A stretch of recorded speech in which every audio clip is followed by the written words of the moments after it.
Welcome to the My Friend the Friar podcast, and thanks for listening.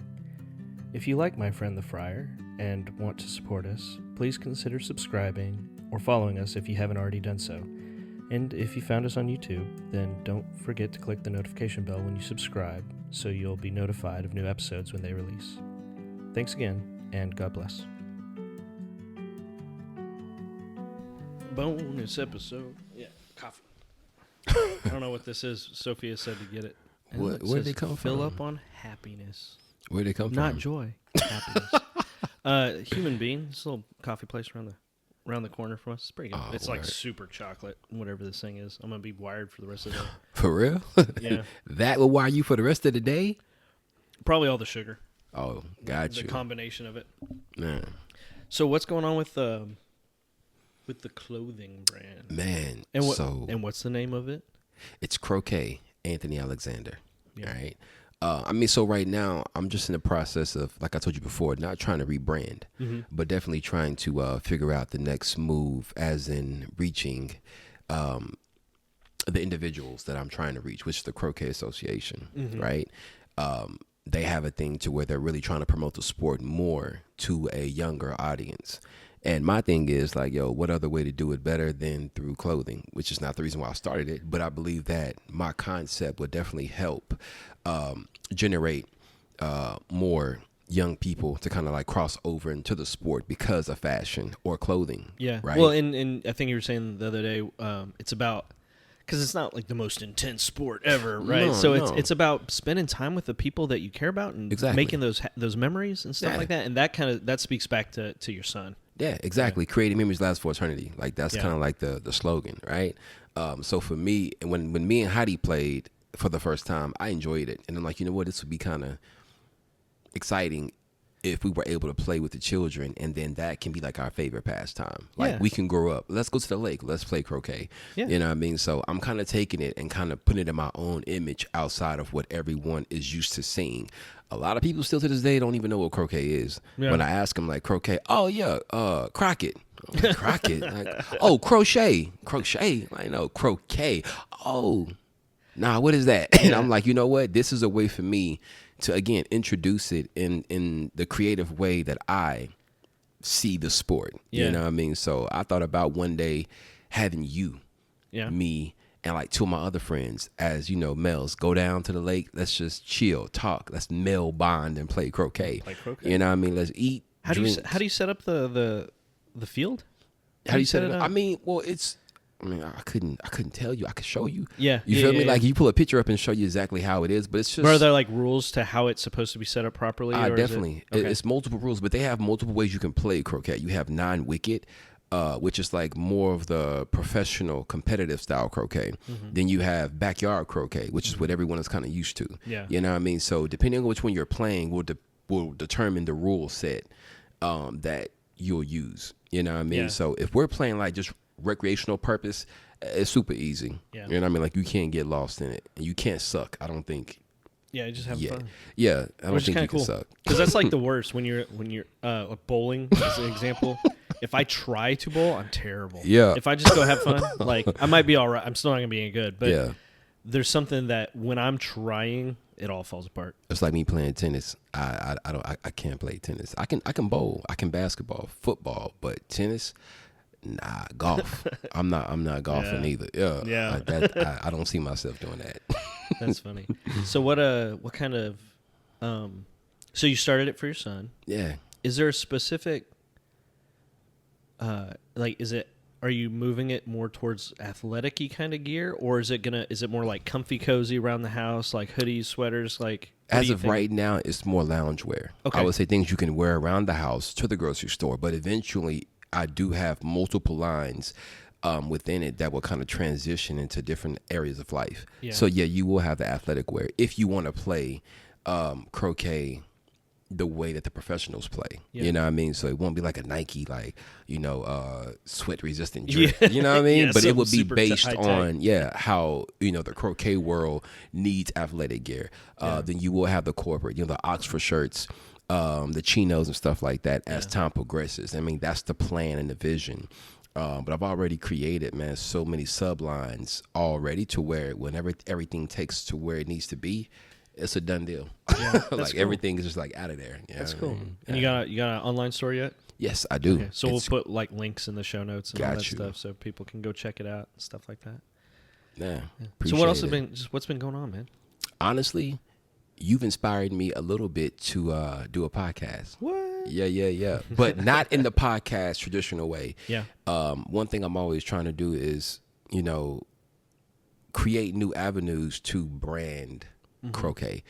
And in doing it, it's more like a group of men sitting down, not in the atmosphere of microphones and a TV, how most podcasts are seen, but it's more like, let's just sit down at a table. Let's eat.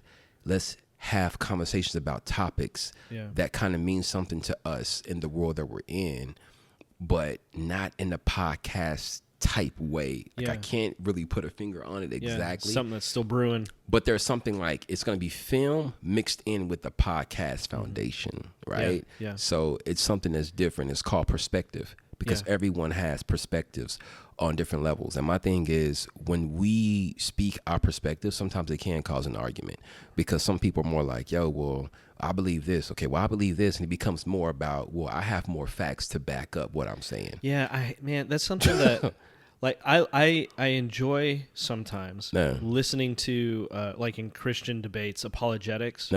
But only as far as I enjoy learning facts. But to me, it's just like they're arguing. And I would so much rather, I think, and it would be so much more fruitful if instead of having a debate, which I think the debate is more for the audience than it is for the two people. I think it'd probably be more fruitful if somebody with different opinions, if you just walked together for the rest of your life and let one another shape each other, right? There's a Bible verse, I can't remember where it is, but iron sharpens iron, right? So like, let's just walk together instead of arguing. And I think a lot of people too, especially when you have these really deep fundamental beliefs, like this is the only way that's the A to B to C, like this is what it is. Something comes in and rocks that, like you don't know what to do with it. And so I think that's a great idea, is just having the ability to talk to people and hear where they're at, because you never know, you might say something and it just opens up their mind a little bit. And I think that's the thing, and the whole concept behind it is giving people a platform to discuss perspective in a healthy way. First, let's listen, let's think, let's respond. Don't cut the person off. Like, let them get it out, and don't be argumentative. Like, out of 10 things I say, 7 may be true to you, and you could take those 7 things and like, you know what, that was interesting. I can see that. You know what I mean? And the other 3 things, toss them out. But there's no need to, well, you know what, that's a lie. I disagree with that. I'm watching a show called Jubilee that my homie put me on, and I don't know if you've ever seen it before. Yeah, check it out. And they have one about Christians, and it's Christians versus atheists, right? And as they're discussing it, everyone is like mocking each other. Like, they said Jesus was hair of wool and black. Hold up, is it LeBron James? And I'm like, yo, like, you know what I mean? Like, when you talk to someone like that about their belief, it kind of closes them down. Like, yo, why are you mocking what I believe? And I there's definitely something to listen more than you speak. Exactly. You know what I mean? So when I saw that, it's more like, yo, how can we get in a space to where we're able to really express how we feel, but on a level to where it's like, yo, kind of like me and you, how we talk. Like, if I was able to talk to everyone in this light without having to worry about this person getting in their emotions and hating me when they walk away, he know what he's talking about. He full of crap. You know what I'm saying? Like, yo, let's just learn from one another. You know what I mean? So that's really my whole idea. There was when I was a coach, there was this poster in one of the hallways in the school that said, disagreeing doesn't make you disagreeable. And I was like, and those little kids need to hear it too, because they're all, everything's like, when they're little. Man, that's good. That's, I think, something. And while doing it, everyone will be wearing Croquet attire. So that's the whole point of kind of branding it. It's kind of, just a little secret. So there's something that, man, I don't want to necessarily say I have I do want to say I have no interest in. Okay, so what do I mean? So there are proven ways to grow a brand Yeah. or whatever it is you're doing, Yeah. right? And social media nowadays, social media is a big part. I don't know how to say it, like cross branding, right? Yeah. Like having a podcast and a clothing line, right? They're kind of like cross pollinating each other kind of thing. Yeah. So there's all that kind of stuff that these are proven ways to grow stuff. And man, I wish I had the money to hire somebody to do it instead. You know what I mean? Because like I would love for things like the podcast to just be huge and not so. So for me, my big drive is I wouldn't be where I'm at in my life if it was not for Father Stephen. Yeah. And so I want something that's going to, he was so influential in my life that I want there to be something that exists so that he himself and his fellow, his brothers, his fellow Carmelites can shape the world. Yeah. It can continue, right? It can keep doing stuff. And so like our podcast has been downloaded in 44 countries at this point in time, right? That's so word. it's just cool. Like some little old friar from Dallas, Texas, you know, has been heard around the world. Yeah, that's kind of thing. So like those kinds of things are really cool, but it could be bigger and like again for me, I want them to transform the world, but I would love, if it's God's will, for people to like make donations, because they don't get money from like the church as a whole. They have to go beg or work for all the money they have. Yeah. And so they have this vow of poverty, and you know, sometimes it's hard to keep the bills paid. Yeah. You know what I'm saying? And so like the podcast seems like a great way for people, like have a little donate button or something. Yeah. Click, give $5 a month, you know, just help keep the lights on kind of thing. That's peace, man. But there's a way to grow it.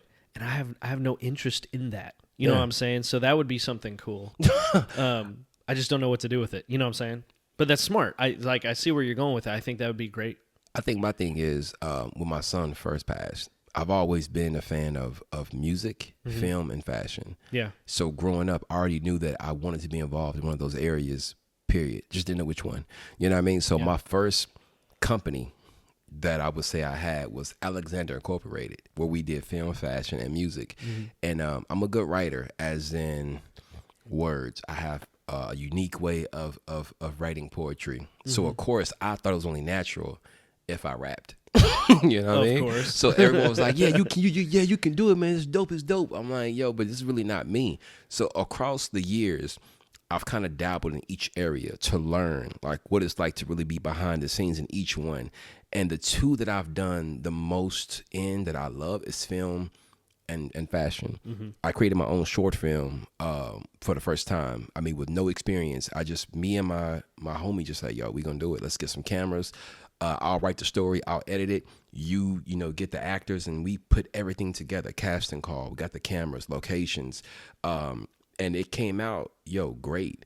So my thing now is, you know what? If I have these talents, how can I put film together with clothing? If you look at Polo, Nautica, they have those elements to where they tell stories through, short films or just, videos or whatever.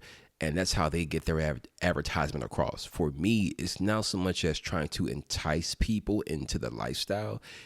It's more of sharing my lifestyle, sharing who I am as a person. And I think that's what I would say a lot of people, if you would believe it, kind of buy more into you as a person. I'm like, you know what? I support you because I love what you're doing. And it goes back to the whole donation thing. I think those are kind of like the same thing. So, when I do things like that, it's more like, how can I, I wouldn't say give wisdom, but how am I able to show how me and my friends interact with each other, so where it's like, you too can learn not how to get down like we get down, but you know what?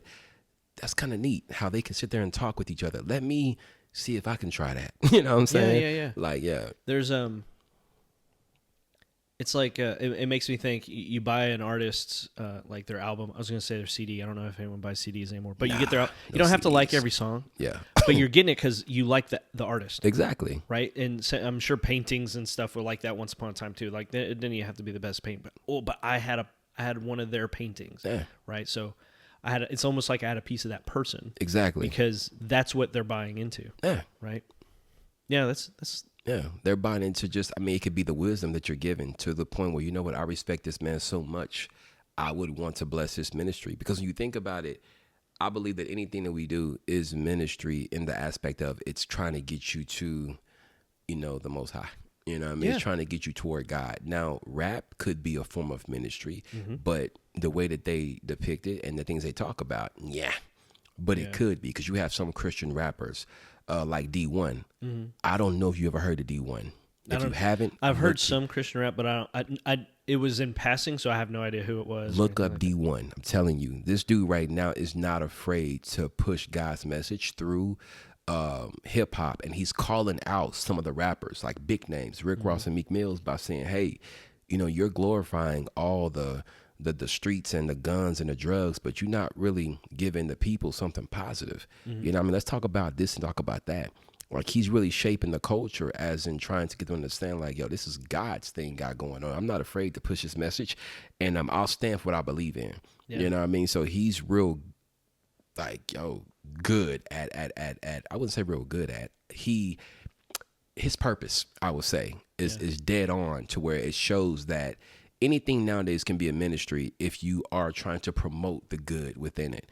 And I think with me, my thing is, again, creating memories for eternity. When I talk about the loss of my son, I mean, one thing's always attached to it, definitely is God. How I cursed God in the beginning. I didn't understand it. I was mad. You took my little man, but yet you allow these other people to have their children.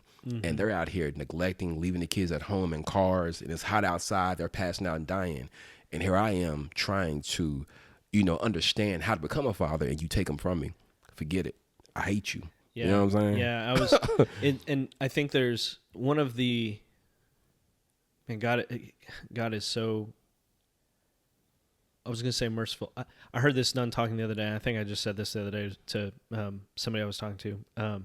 But I heard this nun speaking about how, and don't worry about the situation, but she was saying how, like, we like to say, like, God is loving or God is merciful and all that kind of stuff. She's like, but that's wrong. Yeah. God, he is not loving. He is love. Yeah. He's not merciful. He is mercy. Yeah. Right. And so in his mercy and his goodness and his love, he allows us to experience these things and be angry with him. Right. It took me a long time to process when my dad passed away, in the ways that I was angry, that I didn't even comprehend that I was angry about it. Right. And then, thankfully later in life, so yeah, like Betty and I, we've been pregnant twice and we lost both babies. Yeah. Right.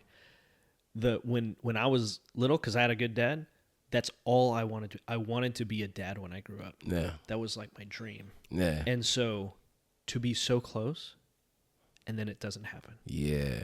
Right.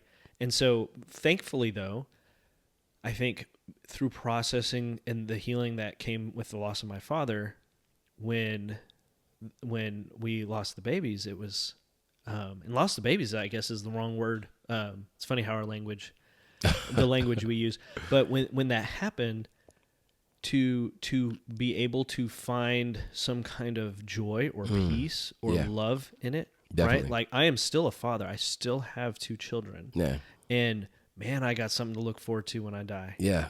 Like, I had a dream when, I don't remember what it was, a couple, 4 or 5 years ago, something like that. But I had this dream that I was sitting on the couch and I was holding Zoe, the little girl. Yeah. I was holding her, just like, look, and you can smell her, baby smell. Yeah. Right. And I in the dream, I was like breathing her in, just the scent. Yeah. And she was just, fussing and being a little baby and stuff, looking all cute. But next to me on the couch was my son, Edgar, and he was maybe like 3 or something. He's just kind of bouncing on the couch and kind of holding on to my shoulders, and he's just looking at his little sister, and it was just like the most beautiful dream. And like, that's it. And then I woke up. Yeah. But like, what a blessing to, like, I can still in my brain, I can remember her scent in my dream. So it's like that peace and that love and that joy, like, I have to look forward to. Yeah, most definitely, man. I think for one, it definitely made me, once I got past the moment of anger, and again, the life I was living at that time, because of that, I got tired of it. And it was kind of like, yo, something got to change. Like, I have to let go of whatever I'm feeling, which I didn't even know until I went to counseling. Yeah. And they set me down and kind of picked my brain apart, which I hated in the beginning, but it kind of helped. And I'm like, you know what? I don't hate God.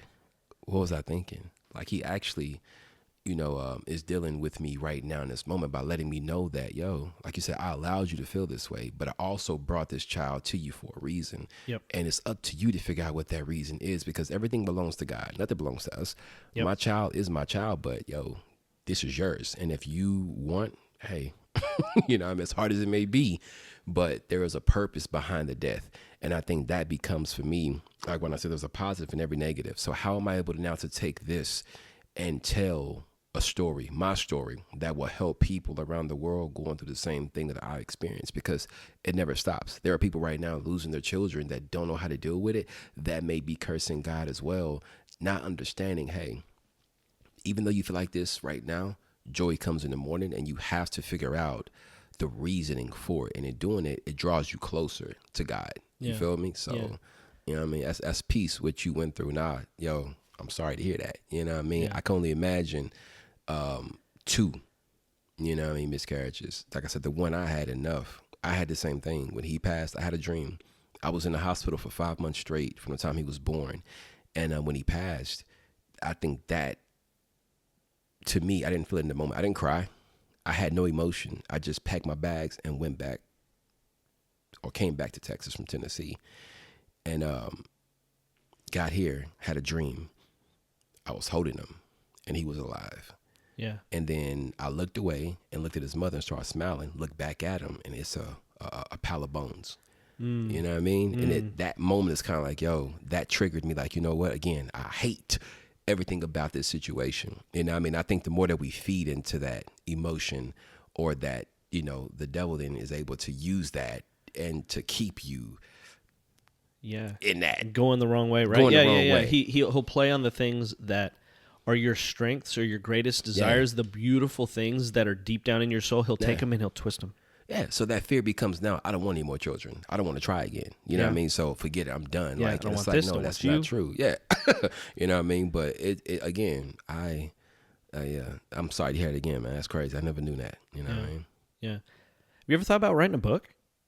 Nah, you feel me? I mean, I'm not really a book writing person, but I do, again, love writing poetry. And I think a lot of the things that I go through, I put inside of my words. Now, film definitely is one thing. Will I ever write a book?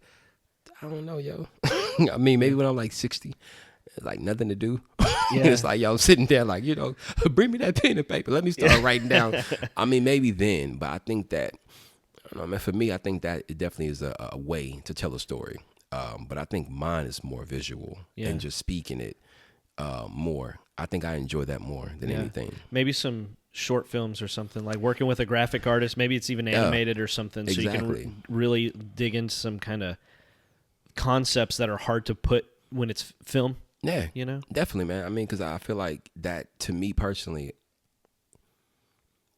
social media is a negative thing, but it's also positive if you know how to navigate it and use it in the aspect of helping people. I mean, because again, anything can be bad. I don't care what it is. Yeah. But in your hands, it can be a powerful tool for the kingdom of God if you use it how you know you need to use it. You know what I mean? So media, to me, is still one of those things where it's crucial in reaching people. We didn't have this when we were growing up. If we would have had Facebook or Instagram when we were in high school, could you... Man, could you fan them? Yeah, I think about that kind of stuff all the time. I'm like, oh, you kids are so screwed up nowadays. And then I'm like, I know how screwed up I am. Can I only imagine how I would have turned out if I had to deal with all the stuff they have to deal with? Yeah, and that's why I tell Heidi, because, Anthony is like 18.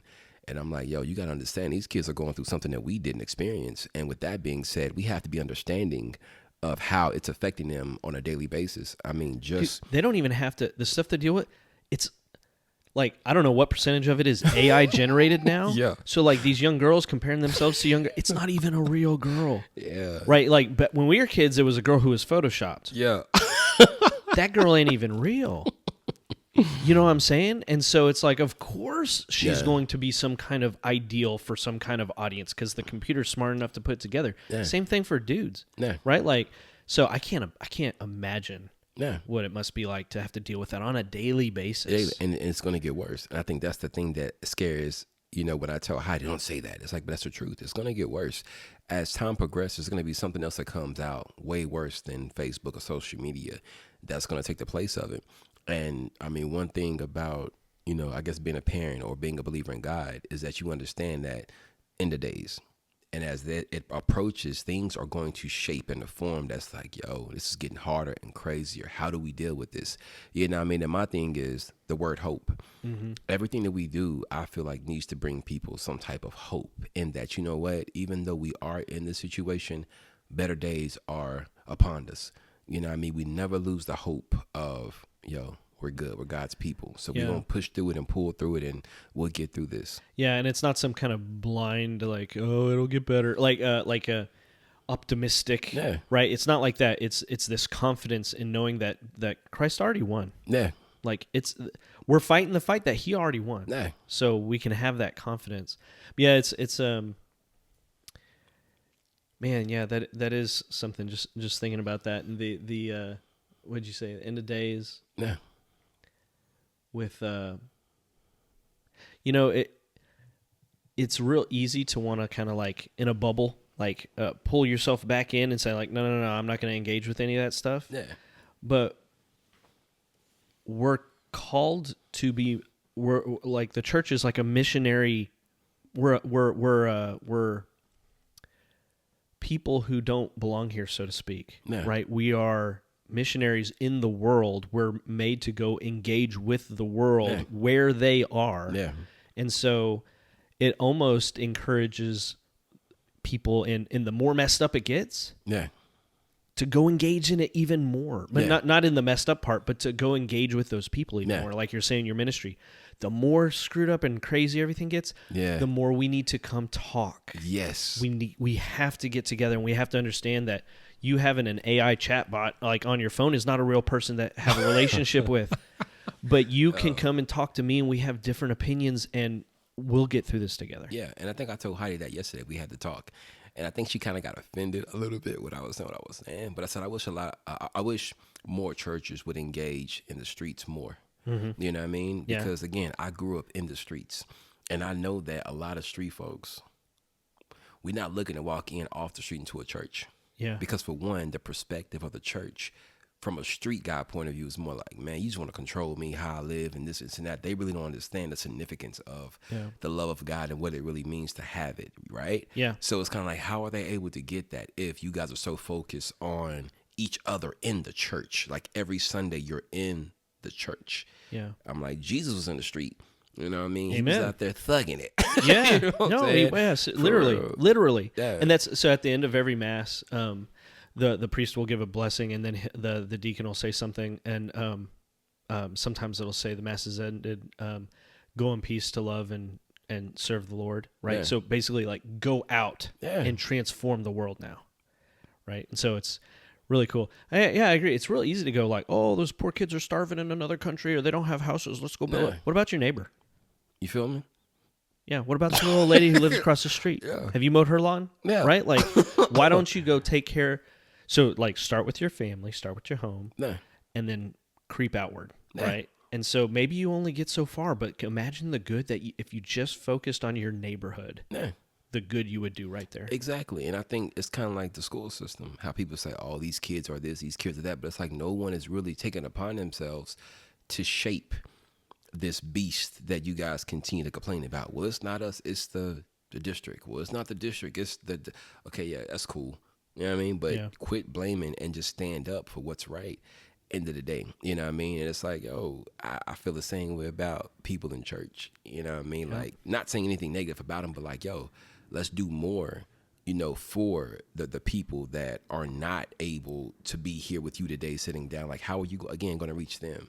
And I think that's the unique thing about me is that I have that heart and I have that balance within myself to communicate with the other side, but also have a conversation with this side as well. Yeah, well, because you know where you came from. Yeah, you know what I mean? Right? So I'm like the middle ground.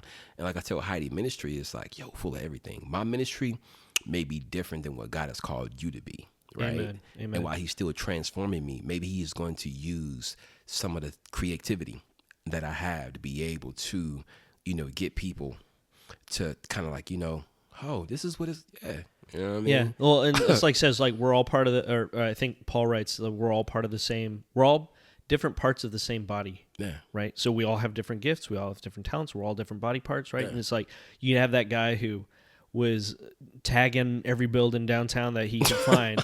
And then he comes to Jesus, and now like his graffiti art makes people stop and look. Word. Right? Like, so it could be anything as long as it's for the greater glory. Exactly. Right? You know what I mean? So no, that's word, man. Yeah, that's cool. This is fun, man. Battery's getting ready to die, so take your time with it. We'll just we'll go ahead and wrap this up. But yeah, we'll have to have you come back and we'll talk about something else. Maybe we'll find something else where like we're just polar opposites about stuff and just I don't know, dig in and see what happens. Nah, that's peace. I got you. All right, cool. Well, man, thanks for joining us. Nah, no worries. Thank you for having me. Yep. You know what I mean? We'll see y'all next time. Yes, Bye. Sir.